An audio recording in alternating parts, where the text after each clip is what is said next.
Finland, Sweden, Denmark, Estonia, Britain, America और Ukraine. 7 देश, 7 महिलाएं, 7 दुनिया की वो सबसे ताकतवर नारी शक्ति जो रूस के राष्ट्रपति व्लादिमीर पुतिन की सबसे बड़ी दुश्मन है। इन 7 महिलाओं के मोर्चे ने मॉस्को में प्रेसिडेंट पुतिन की रातों की नींद उड़ा दी है। पुतिन, जिनके पास दुनिया का सबसे बड़ा परमाणु जखीरा है,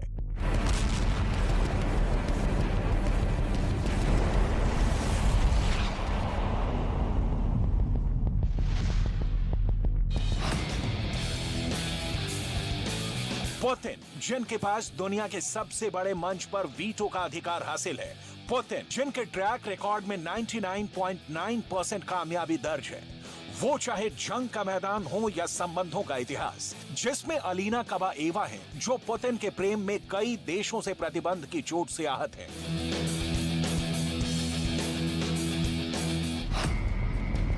लेकिन यहां बात पुतिन के प्रेम की नहीं, पुतिन के जंग की है, जहां दोस्ती की दूर दूर तक बात नहीं, सिर्फ युद्ध की बातें हैं, खून खराबा है, उजड़ती दुनिया है, जहां चर्चा मिलने की नहीं, दुनिया से एक दूसरे को विदा करने की है। इस पावरफुल फीमेल फोर्स ने पुतिन को खून के आंसू रुला दिए हैं। पुतिन के व्यक्तित्व का ये वो पहलू है जो दुनिया के इतिहास में अनोखा है। इन 7 महिलाओं ने सच पूछिए तो यूक्रेन में पुतिन के गणित को ऐसा गड़बड़ा दिया है कि रूस के जनरल और कर्नल कंफ्यूज हो गए हैं से लगते हैं।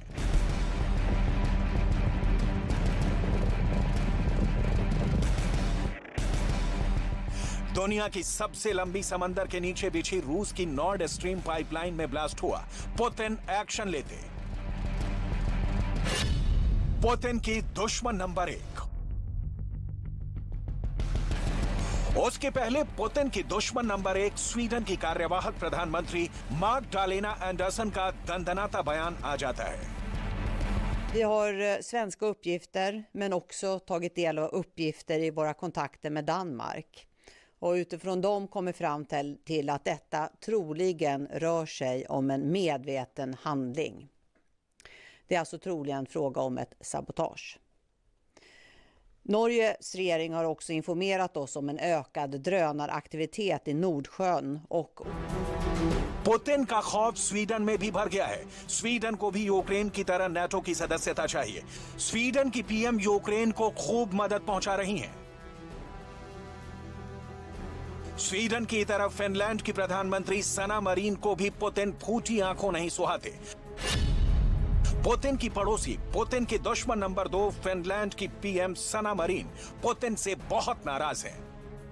फिनलैंड भी पुतिन की मंशा से डरा हुआ दिख रहा है और फिनलैंड को भी तत्काल नेटो की सदस्यता चाहिए। पुतिन पर फिनलैंड की प्रधानमंत्री सना मरीन का इल्जाम क्या है, सुन लीजिए। I discussed with President Erdogan earlier today briefly on our NATO application situation. Of course, we hope that the ratification will happen sooner, preferably sooner than later. But of course, it's in the hands of Turkey. I understand that Finland isn't a problem for Turkey, and we will continue, as we have agreed and negotiated before, we will continue the talks. But of course, we hope that the ratification will happen. सामरिक रूप से Finland रूस के लिए बेहद उपयोगी है। Finland रूस के साथ 1340 किलोमीटर लंबी सीमा साझा करता है। पुतिन ने नेटो को चेतावनी दी है कि अगर स्वीडन और फिनलैंड नेटो में शामिल हुए तो रूस यूरोप के बाहरी इलाके में परमाणु हथियार और हाइपरसोनिक मिसाइलें तैनात कर देगा।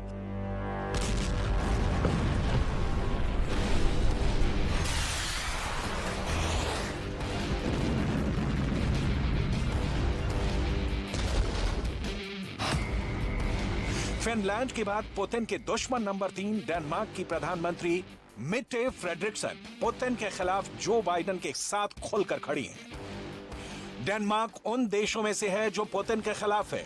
युद्ध के बिल्कुल शुरुआत से ही डेनमार्क यूक्रेन को मदद करता आ रहा है।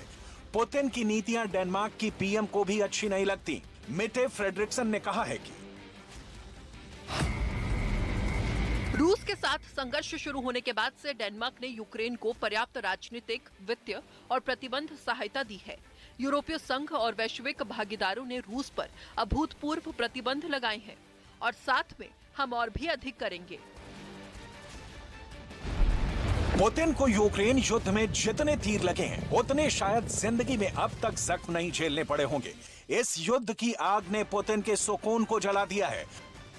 पुतिन ऐसे मिजाज वाले नेताओं में से हैं जो सत्ता के शीर्ष पर पहुंचने के बावजूद अपने पर्सनल लाइफ में स्पेस बचा कर रखते हैं। लेकिन युद्ध की शुरुआत के बाद से पुतिन की ऐसी एक भी तस्वीर सामने नहीं आई है जिसमें पुतिन अपना दिल बहलाते दिख रहे हों, जैसे पहले किया करते थे। जाहिर है पुतिन परेशान है, पुतिन आहत है, पुतिन बेचैन है, पुतिन बदले की आग में जल रहे हैं। पुतिन के सामने युद्ध जीतने के अलावा कोई विकल्प नहीं बचा है और इस युद्ध पथ पर पुतिन को इन महिलाओं ने रोक रखा है।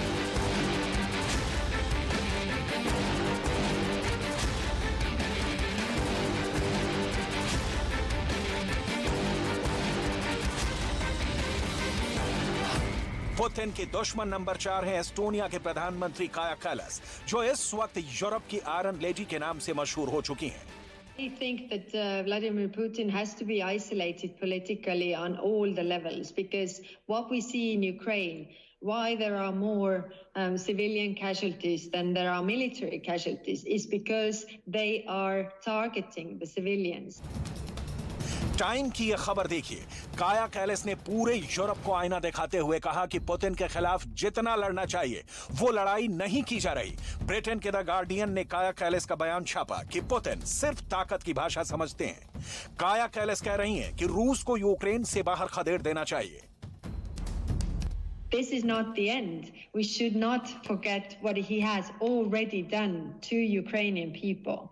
Because if we go back to business as usual with President Putin, then his appetite will only grow. Putin को ललकारने का मतलब क्या है? इसे अब बहुत गौर से समझिएगा। काया कैलास के देश के साथ आपको उनकी हिम्मत का अंदाजा हो जाएगा। एस्टोनिया एक बाल्टिक देश है जिसकी आबादी भारत के किसी छोटे शहर से भी कम है, करीब 13.5 लाख। एस्टोनिया का क्षेत्रफल हरियाणा से बस थोड़ा सा ज्यादा है, 45,340 वर्ग किलोमीटर। मैप पर देखेंगे तो इसकी रूस से करीब 300 किलोमीटर लंबी सीमा लगती है, यानी इस पर भी खतरा यूक्रेन जैसा है। अब अंदाजा लगाइए, पुतिन के सामने रूस, जो दुनिया का सबसे बड़ा देश है, उनके सामने एस्टोनिया की क्या हैसियत। जिस रूस में एस्टोनिया जैसे 377 देश समा जाएं, उस देश की पीएम पुतिन को ओपन चैलेंज दे रही हैं। एस्टोनिया ने यूक्रेन को हजारों राइफल और लाखों गोलियां भेजी हैं। एस्टोनिया ने यूक्रेन को ग्रेनेड लॉन्चर और हजारों ग्रेनेड भी सप्लाई किए हैं। ये यूक्रेन के इन्फेंट्री का एक बड़ा हिस्सा बनी हुई है। पुतिन इस वक्त दुनिया के सबसे ज्यादा दुश्मन बनाने वाले नेता के समान दिख रहे हैं, जिनके पग पग पर ताक लगाए दुश्मन बैठा है। एक के बाद एक लगभग पूरा यूरोप ही पुतिन के खिलाफ है, यूक्रेन के साथ है। पुतिन को यूक्रेन युद्ध में अगर किसी भी यूरोपीय देश से सबसे ज्यादा नुकसान हुआ है तो वो है ब्रिटेन, जो पुतिन के लाख मना करने के बावजूद यूक्रेन को भर भर कर हथियार पहुंचा रहा है। बोरिस जॉनसन एक बार नहीं 2 बार यूक्रेन की राजधानी कीव पहुंचे और अब पुतिन के दुश्मन नंबर 5 ब्रिटेन की नई प्रधानमंत्री लिज ट्रस भी पुतिन के दुखते रग को छेड़ रही हैं। ब्रिटेन की प्रधानमंत्री लिज ट्रस ने रूस के राष्ट्रपति पुतिन पर यूक्रेन के खिलाफ उनके असफल सैन्य अभियान का बचाव करने के लिए आक्रामक धमकियां देने का आरोप लगाया है। लिज ट्रस जैसी तेज तर्रार नेता का पुतिन के खिलाफ होना जेलेंस्की के लिए किसी बेहद खतरनाक मिसाइल के समान है, जो जेलेंस्की को पुतिन से 2-2 हाथ करने की ताकत देता है। लिज ट्रस पुतिन के यूक्रेन हमले को पूरी दुनिया के लिए असुरक्षा का कारण बताती हैं।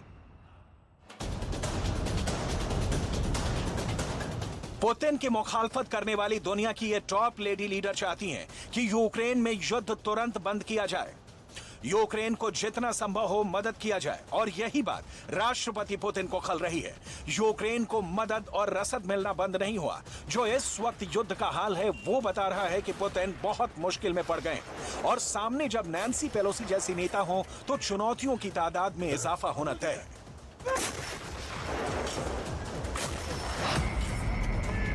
नैन्सी पेलोसी पुतिन की दुश्मन नंबर 6 हैं, जो चीन के भारी विरोध के बावजूद ताइवान पहुंच जाती हैं। ये जानते हुए कि शी जिनपिंग इस वक्त पुतिन के लिए बेहद जरूरी हैं, नैन्सी पुतिन के शी से दोस्ती के रिश्ते के बीच खाई पैदा कर देना चाहती हैं। जो बाइडेन प्रशासन जेलेंस्की को डॉलर और हथियार से मालामाल कर रहा है और नैन्सी पेलोसी पुतिन के खिलाफ दुनिया भर में माहौल पैदा करने की कोशिश कर रही हैं। इसका नतीजा जंग में भी दिख रहा है, जहां रूस की सेना के पीछे हटने की खबर आ रही है। पूरी दुनिया एक तरफ और वो यूक्रेन एक तरफ, जहां पिछले 8 महीने से मिसाइलों की मार ने पूरे मुल्क को झुलसा दिया है। राष्ट्रपति वोलोदिमीर जेलेंस्की की तमाम कोशिशों के बावजूद यूक्रेन की आज की तस्वीर कहती है कि यूक्रेन का आने वाला कल सालों पुतिन के बर्बादी वाले कृत्य को नहीं भूल पाएगा। राष्ट्रपति जेलेंस्की बंकर से सेना को कमान दे रहे हैं, तो उनकी पत्नी और पुतिन की दुश्मन नंबर 7 ओलेना जेलेंस्का अमेरिका के व्हाइट हाउस में दिखती हैं। कहा गया कि ओलेना जेलेंस्का ने अमेरिका से यूक्रेन के लिए डिफेंस सिस्टम की मांग की थी। जो बाइडेन की पत्नी जिल बाइडेन 8 मई को बिना कार्यक्रम के यूक्रेन पहुंच गई थी और वहां पर उन्होंने यूक्रेन की प्रथम महिला ओलेना जेलेंस्का से मुलाकात की थी। पुतिन भंवर में फंसे हैं और ऊपर से एक साथ 7 शक्तियों से लड़ाई। आगे आगे देखिए होता है क्या। अगर किसी को यह लग रहा है कि यूक्रेन की जंग में पुतिन हार मान चुके हैं तो यह बिल्कुल गलत है। कादिरोव ने अब करीब 1 लाख लड़ाकू की फौज यूक्रेन की जंग के लिए तैयार कर ली है। और यही नहीं, कादिरोव ने पुतिन से बात करके अपने फेवरेट जनरल को रूस की आर्मी का सुप्रीम कमांडर भी बनवा दिया है। और इस बीच जेलेंस्की को पूरा शक है कि नया कटप्पा धोखा जरूर देगा। जेलेंस्की ने किसे नया कटप्पा कहा है, इस रिपोर्ट में आप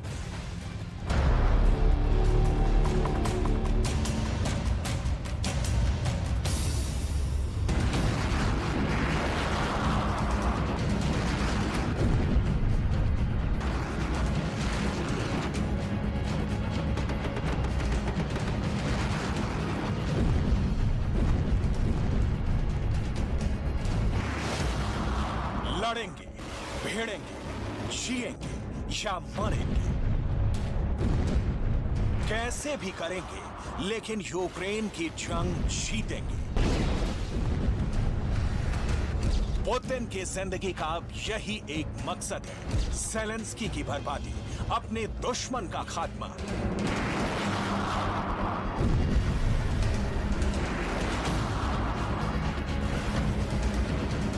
यूक्रेन की युद्ध नीति से चाहे कितने ही रूसी सैनिकों की लाशें मॉस्को आए, लेकिन पुतिन जंग से पीछे नहीं हटेंगे। पुतिन अपने दुश्मनों को माफ नहीं करेंगे। इसलिए पुतिन ने रणनीति बदल दी है, लेकिन टारगेट वही है, यूक्रेन की फतह।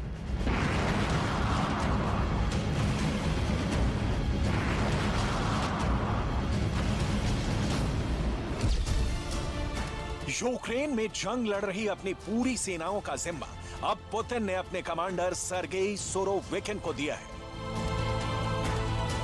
सर्गेई सुरोविकिन का सम्मान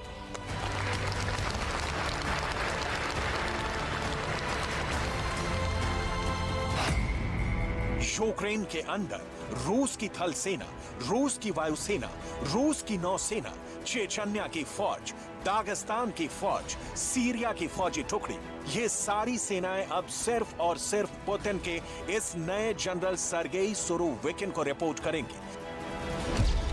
अब यूक्रेन की युद्ध भूमि में वही होगा जो पुतिन के नए जनरल सर्गेई सुरोविकिन चाहेंगे।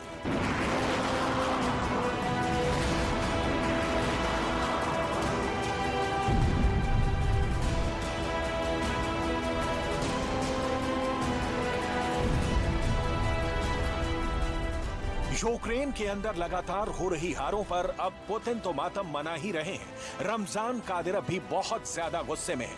पिछले 1 महीने से लगातार रमजान कादिरोव अपने टेलीग्राम चैनल पर पुतिन के जनरलों की आलोचना कर रहे हैं, लेकिन पहली बार अपने टेलीग्राम पर रमजान कादिरोव ने पुतिन के इस नए जनरल की तारीफ की है। आखिर पुतिन के इस नए जनरल सर्गेई सुरोविकिन में ऐसा क्या खास है कि खुद रमजान कादिरोव भी उनकी तारीफ कर रहे हैं।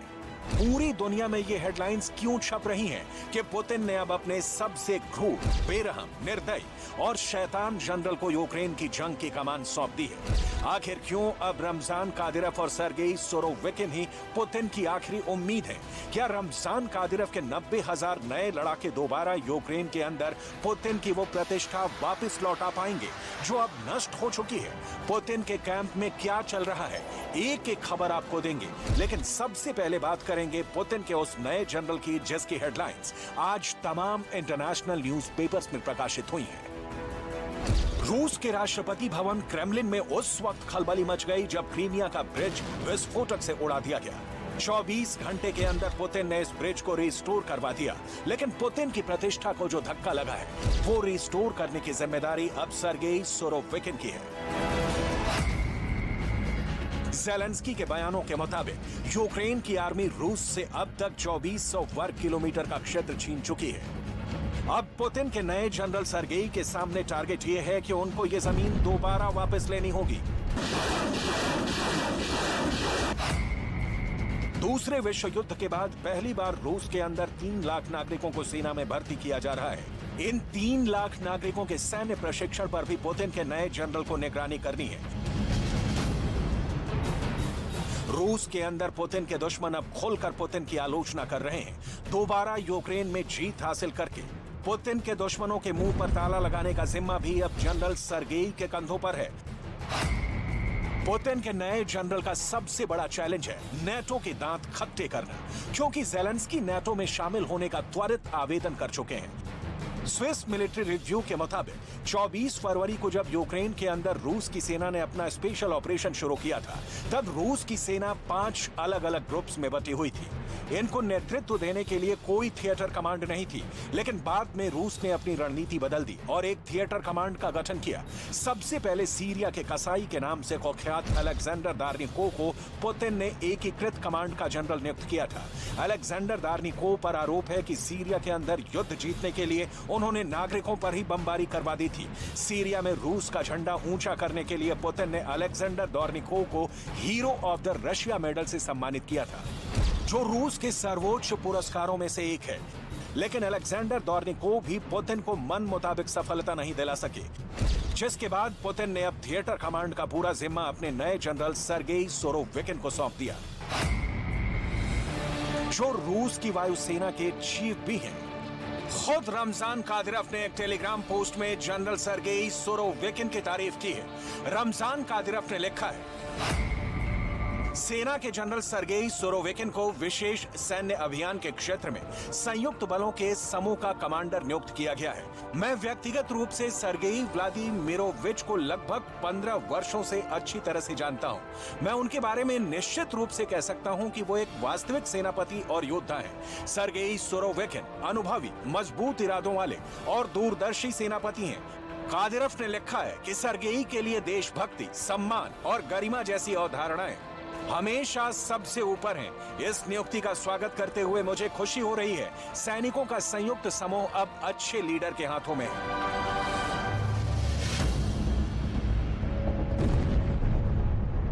पुतिन के इस नए जनरल सर्गेई सुरोविकिन ने घाट घाट का पानी पिया है। पूरी दुनिया, खासकर एशिया में सुरोविकिन को लड़ने का सबसे ज्यादा अनुभव मिला हुआ है। सर्गेई सुरोविकिन को चेचन्या, यूक्रेन, सीरिया, ताजिकिस्तान और अफगानिस्तान में लड़ने का अनुभव प्राप्त है। सर्गेई सुरोविकिन ने सबसे बड़ा कोहराम सीरिया में मचा दिया था। सर्गेई की सबसे बड़ी खासियत यह है कि अगर एक बार उनके दिमाग में टारगेट लॉक हो गया और उन्होंने कमिटमेंट कर दिया तो कोई भी रुकावट सर्गेई को रोक नहीं सकती है।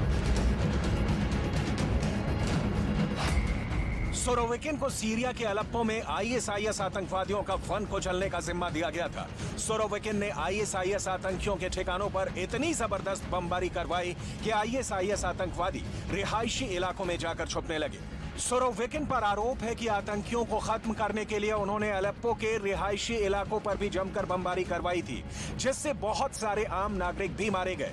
प्रसिद्ध और ऐतिहासिक शहर अलेप्पो सुरोविकिन ने नष्ट कर दिया था। पुतिन ने तो इस कामयाबी के लिए सर्गेई को hero of the Russia federation के पुरस्कार से सम्मानित किया ही। उसके अलावा खुद सीरिया के राष्ट्रपति बशर अल असद ने भी सरगेई की बहादुरी की प्रशंसा की थी। 1990 के दशक में सरगेई को ताजिकिस्तान और चेचन्या में भी लड़ने का अनुभव है। साल 2004 में रूस के अंदर इस्लामिक विद्रोहियों के दमन का जिम्मा भी पुतिन के इस जनरल को ही दिया गया था। पुतिन को किसी भी कीमत पर जीत चाहिए। पुतिन एक के बाद एक रक्षा मंत्रालय और सेना के जनरलों को बदल रहे हैं। सितंबर में पुतिन ने यूक्रेन के अंदर रसद के प्रभारी उप रक्षा मंत्री को भी बदल दिया था। इस पूरे घटनाक्रम में सबसे बड़ी बात यह सामने आई है कि अब कादिरव रूस के अंदर बहुत अहम फैसले करवा पाने में सफल हो पा रहे हैं। पुतिन अब कादिरव की बातों को ज्यादा तवज्जो दे रहे हैं और यही वजह है कि पुतिन ने कादिरव के मनपसंद जनरल को सुप्रीम कमांडर बना दिया है।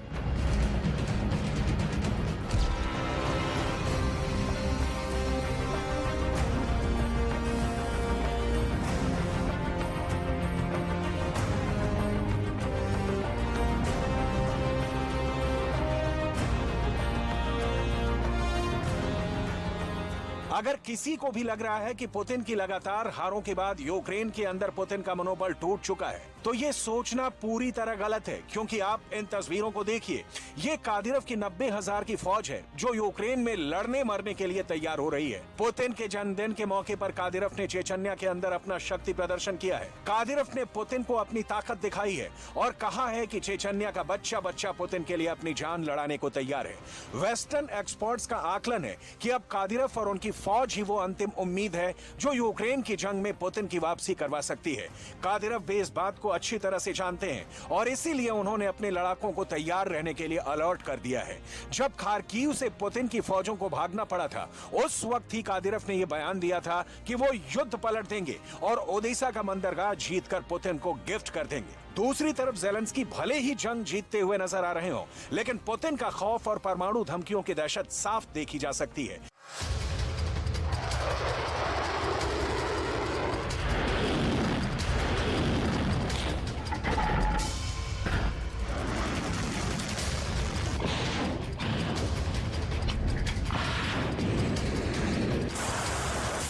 ज़ेलेंस्की के कैंप में लगातार मीटिंग्स का दौर चल रहा है। यूक्रेन की सेना की तरफ से एक वीडियो जारी किया गया है। इस वीडियो में रूस के खतरनाक अटैक हेलीकॉप्टर KA-52 एलिगेटर का मलबा दिखाया गया है। पुतिन का यह अटैक हेलीकॉप्टर कितना खतरनाक था, इन तस्वीरों से समझिए। यूक्रेन के रक्षा मंत्रालय के जारी किए गए इस वीडियो में रूस का हेलीकॉप्टर KA-52 को ध्वस्त हुए दिखाया गया है।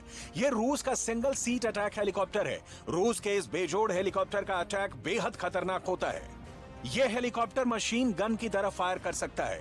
इस हेलीकॉप्टर में सॉकेट्स होते हैं जहां से टारगेटेड हमला किया जा सकता है।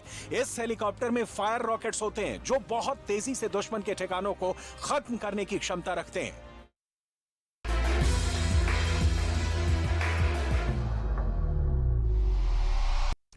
पुतिन ने यूक्रेन में अपनी रिजर्व फोर्स उतारने की तैयारी कर ली है। रूस अब ईरान के आत्मघाती ड्रोन की बदौलत यूक्रेन के कई शहरों में तबाही का बारूद भी बरसा रहा है।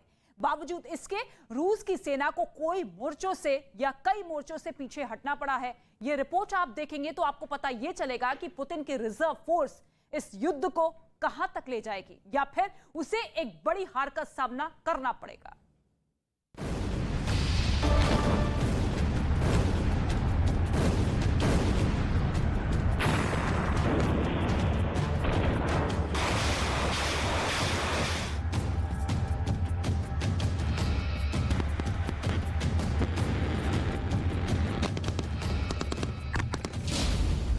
यूक्रेन के मैदाने जंग में ईरानी ड्रोन ने मचाई तबाही।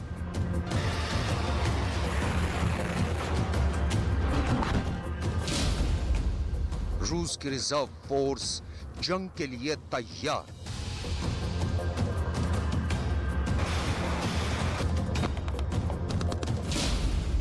यूक्रेन की सेना का जबरदस्त काउंटर अटैक।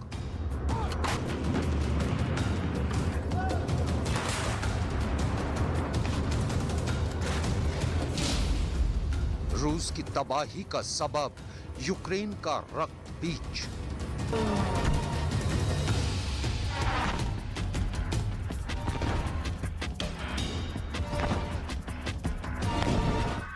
AK-47 से गोलियां बरसाता एक सैनिक, रॉकेट लॉन्चर से निशाना लगाता एक और सैनिक, बंकर से गोलियां चलाकर अपनी पोजीशन बदलते एक सैनिक की तस्वीर, आसमान से बरसते बारूद के बीच एक टैंक बटालियन, मोबाइल मिसाइल लॉन्चरों से आग उगलती मिसाइलें और आर्टिलरी गन की फायरिंग।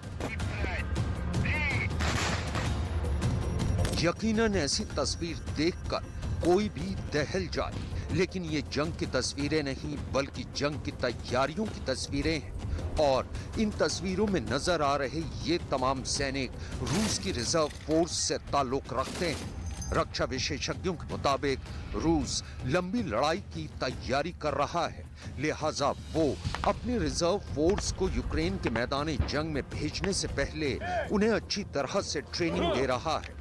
दूसरे विश्व युद्ध के बाद रूस की ये अब तक की सबसे बड़ी सैन्य तैनाती है। एक अनुमान के मुताबिक रूस के पास 20 लाख सैनिकों की रिजर्व फोर्स है।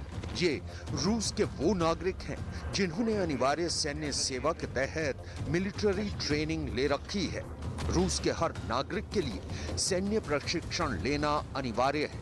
इसके अलावा रूस में 18 से 27 साल के युवकों और पुरुषों के लिए रूसी फौज में 1 साल तक की सेवा भी अनिवार्य है।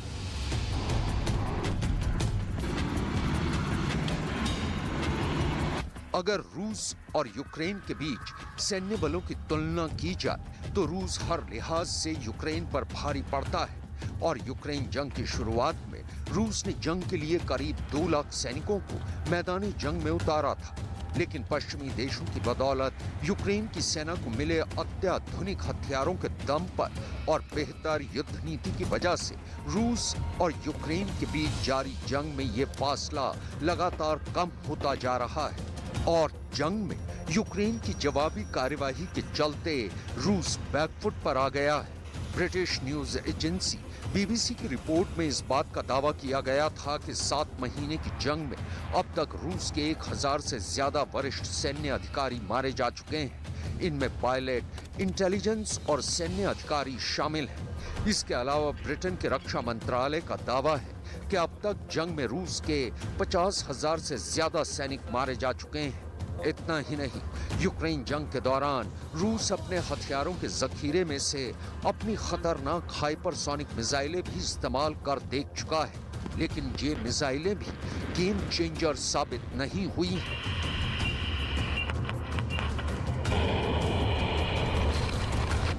शायद यही वजह है कि रूस के राष्ट्रपति व्लादिमीर पुतिन को सितंबर महीने में ये आदेश पारित करना पड़ा था कि वो यूक्रेन जंग में अपने 3 लाख रिजर्व सैनिकों को उतारेंगे। दरअसल यूक्रेन की ओर से लगातार हमलों के चलते पिछले दिनों रूसी सेना को बैकफुट पर आना पड़ा था। इसके बाद व्लादिमीर पुतिन ने रिजर्व सैनिकों की मोबिलाइजेशन का आदेश दिया था। रूस के रक्षा मंत्री सर्गेई शोइगु के मुताबिक राष्ट्रपति पुतिन के आदेश के बाद अब तक यूक्रेन जंग के लिए 2 लाख से ज्यादा लोग रिजर्व फोर्स में शामिल हो चुके हैं। В соответствии с указом президента Российской Федерации с 21 сентября в стране проводится частичная мобилизация. На сегодня вооруженные силы прибыло свыше 200 тысяч человек. Мною поручено обеспечить всех необходимыми комплектами одежды и другим имуществом, назначить на должности. Обучение личного состава сформированных подразделений осуществляется на 80 полигонах и в 6 учебных центрах. खबर है कि राष्ट्रपति पुतिन ने ईरान से मिले घातक ड्रोन के जखीरे को जंग के मैदान में उतार दिया है। दरअसल यूक्रेन का आरोप है कि रूसी सेना यूक्रेन के सैन्य ठिकानों और उसके रिहायशी इलाकों पर हमला करने के लिए ईरान से मिले आत्मघाती शाहिद 136 ड्रोन का इस्तेमाल कर रही है। ईरान के शाहिद 136 ड्रोन को कामिकाज़े ड्रोन कहा जाता है, जिसका मतलब होता है आत्मघाती drone. Strategic consulting firm red 6 solutions LLC की एक रिपोर्ट के मुताबिक जंग की सूरत में इसे बड़े प्रभावी तरीके से इस्तेमाल किया जा सकता है। पहला, इसके जरिए दुश्मन के रेडार को आसानी से टारगेट किया जा सकता है और दूसरा, दुश्मन की आर्टिलरी गन्स के खिलाफ ये काफी कारगर साबित हुआ है। खबर के मुताबिक रूस ईरान से मिले शाहिद 136 ड्रोन को जेरेनियम 2 के नाम से इस्तेमाल कर रहा है।